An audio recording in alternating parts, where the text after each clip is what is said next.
All right, joining us now is Wyoming Senator John Barrasso, who member of the leadership in the Senate. He's head of the Senate Republican Conference. Mr. Barrasso, as always, sir, great to see you. So, Senator, I'm hearing, from various things that, believe it or not, never mind the polls, never mind the opposition, never mind it can't get through, that Mr. Biden is going to go once more into the breach for Build Back Better broke, and he wants to get all of his climate change subsidies in the middle of this Putin-Ukraine, I will say, oil and gas-related war. Is that really, he's going to push Build Back Better again, sir? Well, he may label as something different, but his proposal is going to be more government spending, more taxes, more debt, and the things that got us into this problem in the first place. Larry, inflation is at a 40-year high, gas prices are at a 7-year high, the border is open, crime is rampant in the streets, and Joe Biden's gone back to a playbook that he's used his entire life, and the American people aren't buying it. And so, not only your view and the view of your conference, which is held tough, but I'm sure you saw Senator Manchin's views.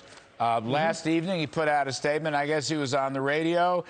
Joe Biden, let's see. No, I want to get his statement. I thought we might have had it on the full screen. Here it is. The United States can and must ramp up domestic energy production and increase access to our abundant resources and technologies to both protect energy independence and support our allies around the globe. That's Mr. Manchin from the Democratic side.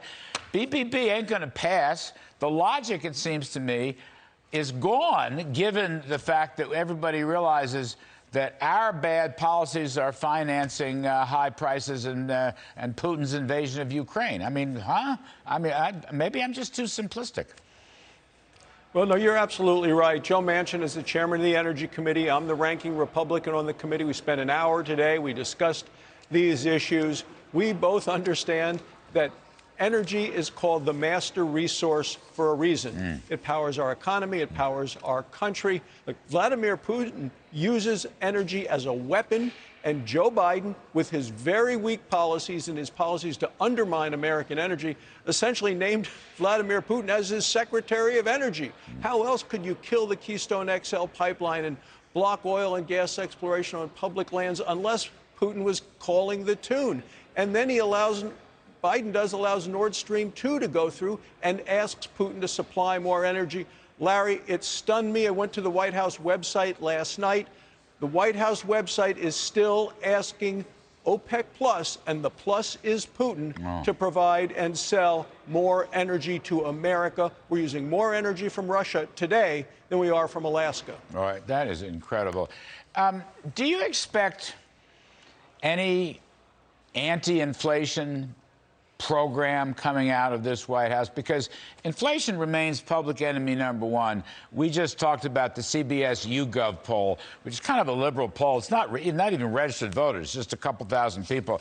And Biden gets a 30% approval on how he's dealt with inflation. You think he's going to have anything new to say tonight? No, I think he's going to blame business people. He's going to have a lot of blaming to do in his speech.